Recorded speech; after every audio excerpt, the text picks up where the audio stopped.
देशात सातत्यानं वाढणारी महागाई, पेट्रोल, डिझेल, गॅसचे गगनाला भिडलेले दर आणि केंद्र सरकारच्या अपयशी आर्थिक धोरणांविरोधात आज शिवसेना उद्धव बाळासाहेब ठाकरे पक्षाच्या वतीने ठाणे स्टेशन परिसरात तीव्र निषेध आंदोलन करण्यात आलंय।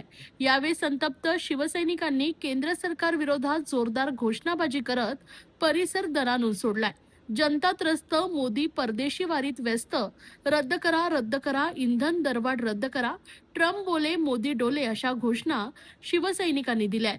वाढत्या महागाईच्या राक्षसाविरोधात शिवसेनेनं जोरदार आंदोलन केले। तसेच वाढत्या महागाई विरोधात सर्वसामान्य नागरिकांची स्वाक्षरी मोहीमही राबवण्यात आली। याला जनतेनं उत्स्फूर्त प्रतिसाद दिला।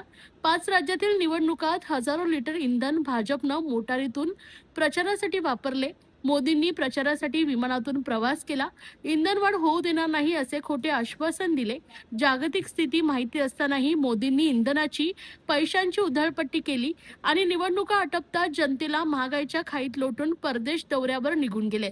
ही कृती संतापजनक असून महागाई वाढवण्यास केंद्रातील सरकारची चुकीची आर्थिक धोरणे आणि अपयशी ठरलेली परराष्ट्र नीती पूर्णपणे जबाबदार असल्याची टीका शिवसेना उद्धव बाळासाहेब ठाकरे पक्षाचे नेते माजी खासदार राजन विचारे यांनी केले।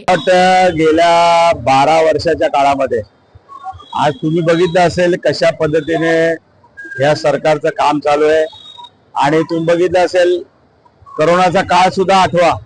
त्या कोरोनाच्या काळामध्ये सुद्धा ही परिस्थिती त्या ठिकाणी झाली नव्हती आणि त्या ठिकाणी आज जो तुम्ही परिस्थिती बघितली असेल, महागाई असेल, इतर मुद्दे असतील, परंतु आज सर्वसामान्यांना डिझेल असेल, पेट्रोल असेल, खाद्यतेल असेल, सीएनजी असेल, या सर्वांवरती जेवढे भाववाढ झालेले आहेत, युद्ध परिस्थितीत मला वाटतं ते युद्ध संपलं सुद्धा, परंतु आज युद्धाच्या नावावरती लोकांना किती तुम्ही त्या ठिकाणी वेठीस धराल हा प्रश्न आता सर्वसामान्य लोकांसमोर आलेला आहे। आणि आज तुम्ही बघितलं असेल संपूर्ण ह्या संबंध स्टंटबाजी सर्व चालू आहे। आज तुम्ही देशाच्या पंतप्रधानांनी आवाहन केलं, परंतु आज तुम्ही बघितलं असेल अजूनही देशाचे पंतप्रधान फिरतायत आणि आज तुम्ही सांगितलं दौरे बंद करा, परंतु कित्येक ठिकाणी अजूनही दौरे चालू आहेत। आज तुम्ही बघितलं असेल पेट्रोल, डिझेल असेल, सीएनजी असेल, इलेक्ट्रिक कार घ्या, परंतु इलेक्ट्रिक कारचे इलेक्ट्रिकचं बिल सुद्धा भरायला आज तुम्ही बघितलं असेल त्याची सुद्धा दरवाढ झालेली आहे।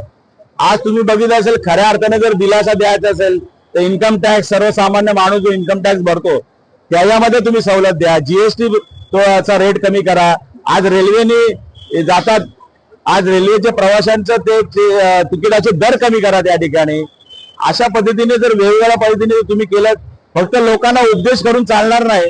आज तुम्ही खऱ्या अर्थाने सरकार म्हणून तुम्ही काम केलं पाहिजे। आज तुम्ही बघितलं असेल महिलांवरती अत्याचार होत आहेत। तुम्ही बघितलं असेल कालच कल्याणमध्ये त्या ठिकाणी एका तरुण मुलीवरती त्या ठिकाणी अत्याचार झाले। मला वाटतं महाराष्ट्र हा देशामध्ये सर्वात गुन्हेगारी याच्यामध्ये नंबर 1 त्या ठिकाणी आहे। भ्रष्टाचारामध्ये गेले सातत्याने 3 वर्ष या ठिकाणी भ्रष्टाचारामध्ये महाराष्ट्र नंबर 1 आहे आणि अशा पद्धतीने आज या महाराष्ट्राचा असेल देशाची परिस्थिती ज्या ठिकाणी करून ठेवलेली आहे, आज लाज वाटते असेल। तुम्ही बघितलं असेल रस्त्यावरनी चालू शकत नाही। आज या ठाणे महापालिकेवरचं तुम्ही बघितलं असेल कालच महासभा होती, त्या महासभेमध्ये 232 ठराव जे जनतेच्या हिताकरता त्या ठिकाणी मांडले होते, पण कुठल्याही प्रकारची चर्चा न करता 5 मिनिटांमध्ये करोडो रुपयाचे त्या ठिकाणी हे मंजूर केले गेले। मला वाटतं स्थानिक बीजेपीनी सुद्धा त्या ठिकाणी विरोध केलेला आहे की त्या ठिकाणी चर्चा बिर्चा काही नाही। आणि असं असताना आज तुम्ही बघितलं असेल महानगरपालिकेची सुद्धा परिस्थिती डबघाईला आलेली आहे। आज तुम्ही बघितलं असेल 3,500 कोटीची त्या काळामध्ये जे केलेली कामं होती त्या कामाचा अजूनही त्या ठिकाणी लेखाजोखा त्या ठिकाणी मिळत नाही, कित्येक पैशाचा हिसाब त्या ठिकाणी मिळत नाही। आज तुम्ही बघितलं असेल फक्त या देशामध्ये फक्त निवडणुका जिंकायच्या कशा, ईव्हीएम मशीनचा कसा गैरवापर करायचा, सत्तेचा कसा गैरवापर करायचा, अशा पद्धतीने त्यांचं काम त्या ठिकाणी चालू आहे। जनतेच्या प्रश्नाकडे त्या ठिकाणी दुर्लक्ष होत आहे आणि म्हणून आज लोक रस्त्यावरती आज आलेले आहेत।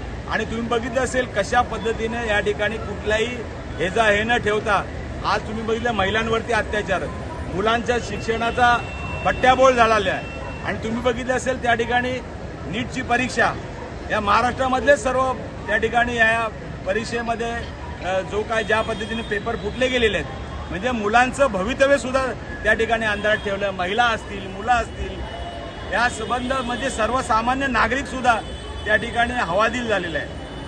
आणि म्हणून आज या ठिकाणी शिवसेना उद्धव बाळासाहेब ठाकरे यांच्या पक्षाच्या वतीने या ठिकाणी आज संबंध आम्ही निषेध करण्यासाठी या ठिकाणी जमलेलो आहेत. त्या आदरणीय त्यावेळचे कोरोनाच्या काळामध्ये पक्षप्रमुख उद्धव ठाकरे आणि त्यावेळचे मुख्यमंत्री, मला वाटतं एवढी कठीण परिस्थिती असताना सुद्धा त्या ठिकाणी कुठल्याही प्रकारची दरवाढ त्या ठिकाणी झाली नव्हती. आणि आज तुम्ही बघितलं असेल, एवढं मोठं संकट आलेलं देशावरती आलेलं असताना सुद्धा त्या ठिकाणी जगामध्ये सुद्धा ते संकट होतं. परंतु या महाराष्ट्रामध्ये कशा पद्धतीने त्यांनी त्या ठिकाणी ते संकट लोकांना या ठिकाणी मदत करण्याचं काम त्यावेळेला केलं असेल. महागाईसुद्धा त्या ठिकाणी स्थिर भाव ठेवले होते. आणि अशा परिस्थितीमध्ये सरकार फक्त नुसता दिखावा करण्याचं काम करत आहे, लोकांना उपदेश करायचे, परंतु स्वतःकडून काहीच करायचं नाही. अशा पद्धतीने हे चाललेलं आहे. म्हणून आज आम्ही या ठिकाणी निषेध करण्यासाठी आलो. ही फक्त इशारा आहे. ह्याच्या पुढे यावेळेला रस्त्यावरती उतरून या लोकांना त्या ठिकाणी आम्ही हे करू.